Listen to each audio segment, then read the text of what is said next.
Saudara, terima kasih Anda kembali di Kompas Siang. Rumitnya pengolahan sampah berskala besar memicu timbulnya praktik curang.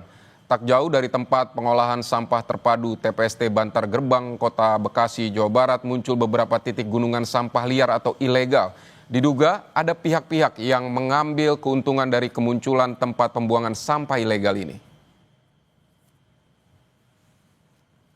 Saudara, dari gambar kamera udara terlihat lokasi pembuangan sampah ilegal bersebelahan dengan TPST Bantar Gebang dan berbatasan dengan kebun serta permukiman warga.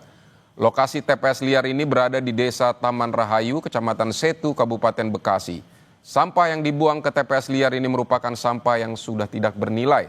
Setelah sebelumnya dipilah dulu sampah yang bernilai ekonomis seperti plastik, kertas, dan logam. Sampah yang dibuang ke TPS liar tiap hari bisa mencapai ribuan ton dan mayoritas sampah dari Jakarta. Nah ini TPA-nya mungkin udah kewalahan, penuh, ya overload. Nah sekarang muncul TPA liar itu sebetulnya sampah-sampahnya itu sampah dari hotel, ya, restoran, kafe, mall, gedung-gedung perkantoran, gitu. Nah, mereka membawa ke TPA liar, bukan dibawa ke TPST Bantar Gebang. Itu masalahnya. Saudara, berdasarkan data sampah nasional, timbulan sampah tahun 2023 mencapai 56,63 juta ton. Dari jumlah tersebut hanya 39,01% atau 22,09 juta ton sampah yang terkelola. Sementara itu 60,99% atau 34,54 juta ton sampah tidak terkelola. Dari jumlah sampah yang tidak terkelola, 39,14% atau 22,17 juta ton sampah terbuang ke lingkungan seperti pembuangan liar, pembakaran terbuka, hingga pembuangan ke badan air. Dan 21,85% atau 12,30 juta ton sampah ditimbun di tempat pembuangan sampah terbuka.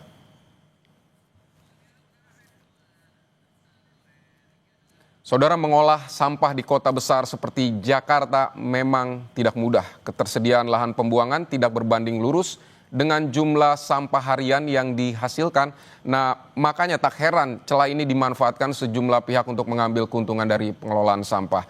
Untuk membahas persoalan ini sudah bergabung bersama kita Ketua Koalisi Persampahan Nasional Bagong Suyoto dan juga pakar tata kota Nirwono Yoga. Selamat siang Bapak-Bapak. Ya, selamat siang Mas Widi, selamat siang Pak Bagong. Selamat siang. Oke, kita akan ke Pak Bagong terlebih dahulu. Selamat siang Mas. Ya. Pak Bagong, ini kenapa sampah justru tidak dibuang ke TPST Bantar Gebang, malah ke pembuangan sampah liar? Menurut Anda seperti apa? Ya sebetulnya kan pemerintah DKI sudah punya aturan, ya, peraturan gubernur tentang pengelolaan sampah, ya, terutama HoReCa, ya, hotel, restoran, kafe. Jadi itu sebenarnya sampah yang harus dikelola secara mandiri. Nah kemudian untuk sampah organiknya itu sebenarnya harus diselesaikan di indoor di wilayah DKI Jakarta. Jadi tidak boleh dibuang ke TPST Bantar Gebang. Nah, faktanya ini berbeda, ya.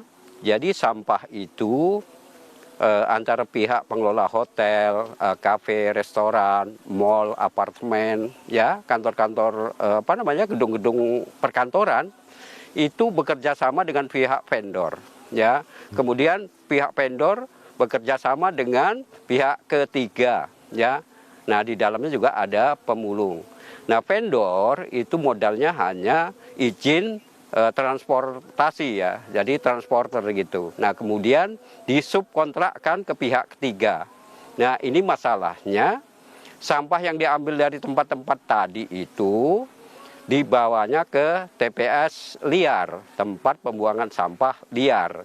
Jadi hanya sebagian kecil yang dibuang ke TPST Bantar Gebang.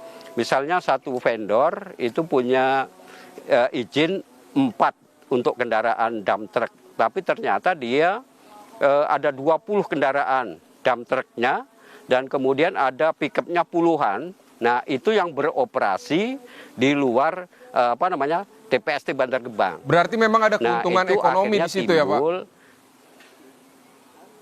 Iya, betul. Karena siklus bisnisnya itu sangat besar. Jadi untuk pengelola itu kemungkinan besar hasilnya per bulan itu bisa 500 sampai 1 miliar. Jadi sangat besar. Nah, sementara vendornya hanya duduk-duduk, itu sebetulnya dari kontrak yang pertama itu dapat duitnya juga udah banyak tiap tahunnya gitu. Baik, ini sebenarnya diketahui oleh pihak pemerintah atau tidak Pak praktik seperti ini? Iya, sebetulnya itu ada kerjasama juga. Cuma memang kalau kita tanya terus terang kepada pemerintah, dia mengatakan dia hanya memberi izin untuk transporter, untuk kendaraan dengan tahun tertentu gitu. Jadi maksudnya yang kendaraan yang pengeluaran baru gitu. Jadi nggak sembarangan gitu.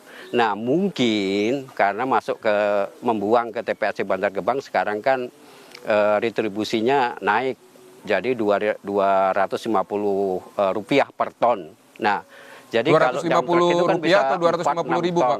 Muatannya. 250.000 sebenarnya. 250.000. Oh ya, baik. Ya.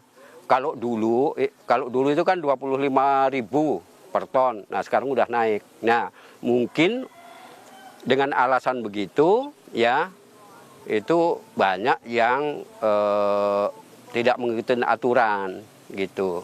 Baik, kita ke Pak Nirwono Yoga dulu. Kalau Ya, Pak Yoga ini melihatnya seperti apa fenomena tempat pembuangan sampah liar berbayar ini? Apakah ini juga indikasi betapa sulit dan peliknya mengolah sampah di kota besar seperti Jakarta ini, Pak?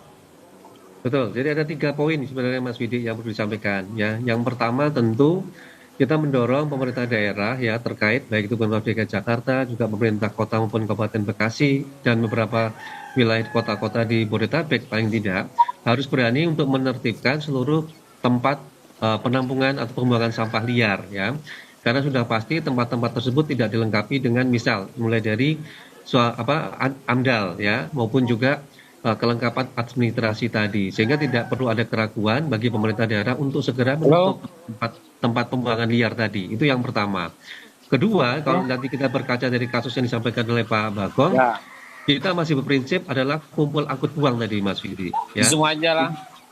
Dengan demikian ya, kalau kita bicara kasus di Jakarta misalnya, Jakarta tuh satu hari ada 8.000 ton ya rata-rata. Nih kalau kita bagi di 267 kelurahan, satu kelurahan itu rata-rata harus mengolah sampah sekitar 30 ton per hari loh ya. Maka kalau tadi usulannya Pak Bagong, bagaimana caranya setiap kelurahan sampai dengan ke tingkat RT RW, sampah itu terkelola dengan baik, mulai sampah organik maupun anorganik.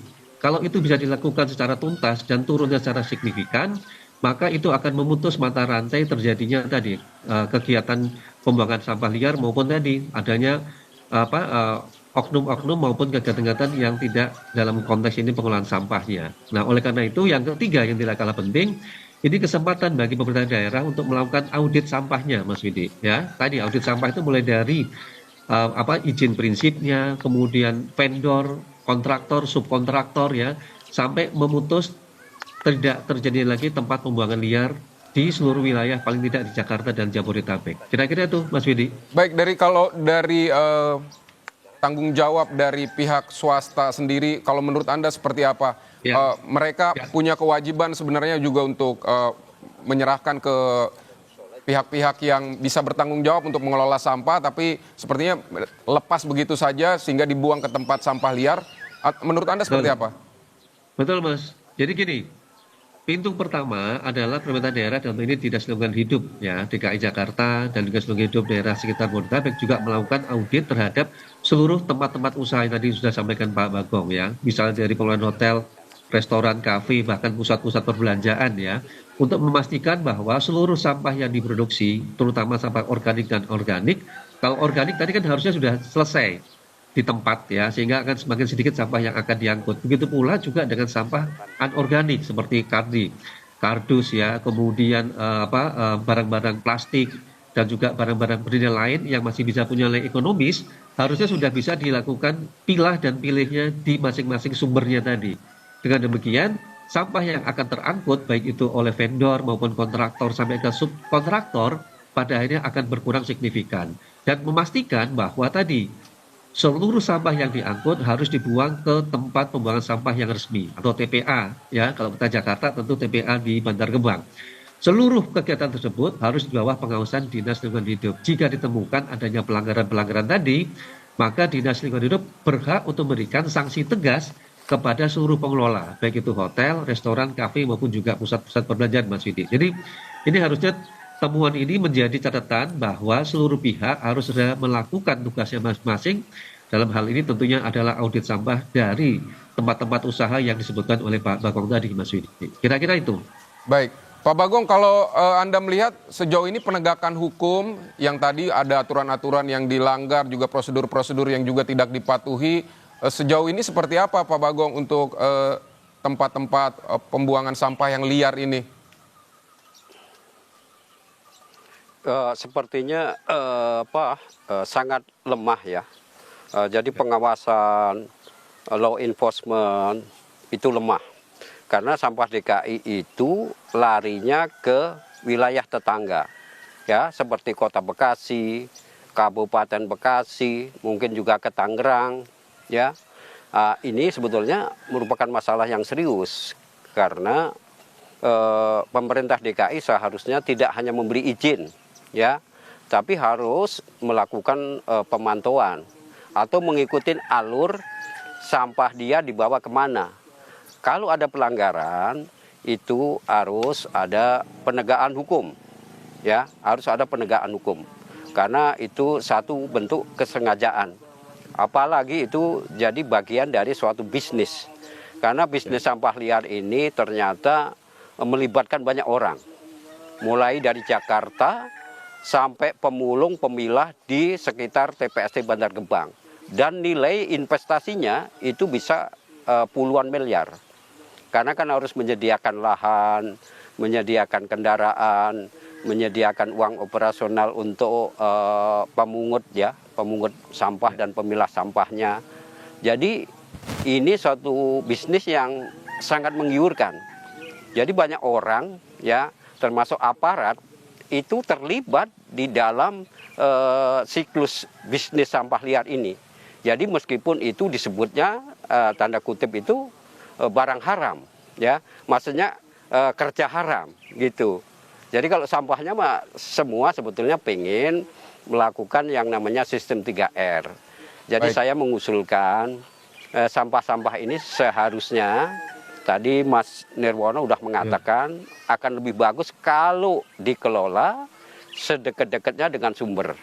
Jadi inti dari Undang-Undang Nomor 18 Tahun 2008 itu adalah tentang pengelolaan sampah adalah mengolah sampah sedekat-dekatnya dengan sumber, ya, dengan berbagai teknologi, ya, yang ya teknologi terapan lah. Baik. Itu, yang bisa digunakan.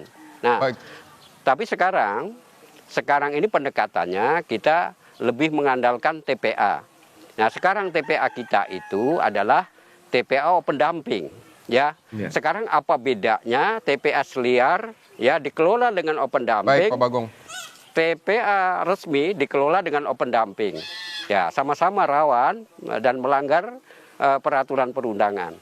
Baik, Pak Bagong, terima kasih untuk penjelasan Anda di Kompas Siang hari ini. Memang perlu ada pengawasan dari pemerintah juga terkait dengan pengelolaan sampah ini. Pak Bagong, terima kasih. Begitu juga Pak Nirwono Yoga, pakar tata kota. Terima kasih untuk penjelasan Anda di Kompas Siang. Terima kasih, Pak Yudi. Terima kasih, Pak. Saudara, polisi menangkap seorang perempuan yang diduga menipu dengan modus adopsi bayi di kawasan Palmerah, Jakarta Barat. Pelaku diketahui sudah 5 kali menipu dengan korban berbeda.